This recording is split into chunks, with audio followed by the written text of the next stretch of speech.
As the Kano State Government rolls out reforms aimed at rehabilitating gang members and addressing the root causes of youth violence, particularly phone snatching, fresh concerns are emerging. With schools across the state beginning their long holiday break, many worry that idle time could increase young people's vulnerability to street violence and gang recruitment. To this end, civil society groups are now calling for greater parental vigilance and sustained collective action. Trust TV's Abdulazeez Ibrahim tells us more in this report. In recent years, many neighborhoods in Kano have lived under the threat of youth gang clashes that have turned some communities into hotspots of violence and fear. With the start of the school holidays, some residents believe the break signals not just a pause from academics, but also a period when unsupervised children could fall prey to street gangsterism. Calls are growing for parents to remain vigilant and ensure their children are occupied with productive activities. To akwai izina da kuma abubuwan da ya kamata iyaye su sa idanu akai, musamman ma irin wannan lokacin na hutu na yara. During this holiday period, parents should ensure their children are engaged. If they can afford it, they can enroll them in extra lessons. Personally, I've taken my children to learn my trade instead of letting them roam the streets.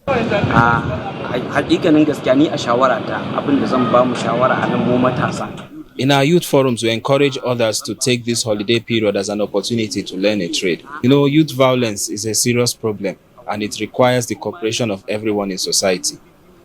At a recent gathering in July 2025, over 75 civil society groups highlighted both societal and systemic failures as drivers of youth crime.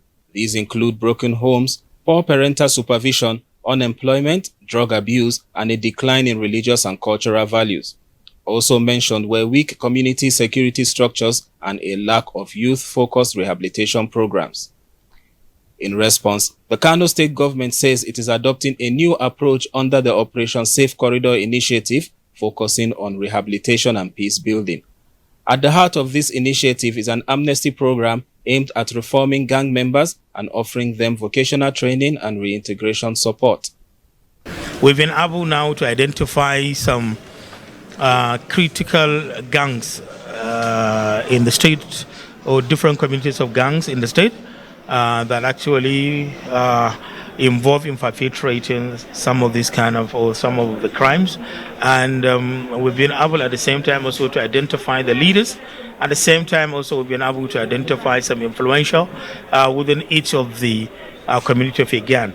And we've been talking with them, and we have been now, we have already brought them on board, and we have already established a partnership with them, talking to them, trying to I get some information from them, very vital information that can really help in actually taking up of the project, because we believe that they really need to be part of the solution-driven agenda, because they are the victims and they are also the actors in the whole thing. Observers, including civil society and state-level monitoring mechanisms, stress that the success of these programs will depend not on promises, but on practical, sustained implementation. And we are also going to play the role of checking.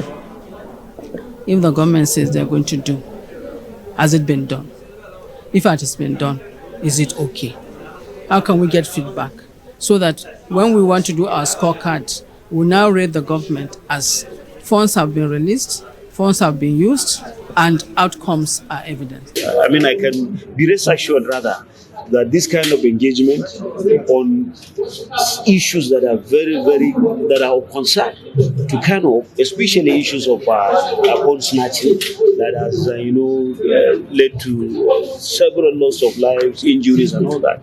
I think it's timely. And of course, if you listen to the proceedings, you will bear me witness that constructive suggestions, recommendations have been provided. As the school holidays continue, the responsibility now rests on parents, communities, and the government to work together to shield Kano's children from the grip of gangsterism. Abdulazeez Ibrahim, Trust TV News.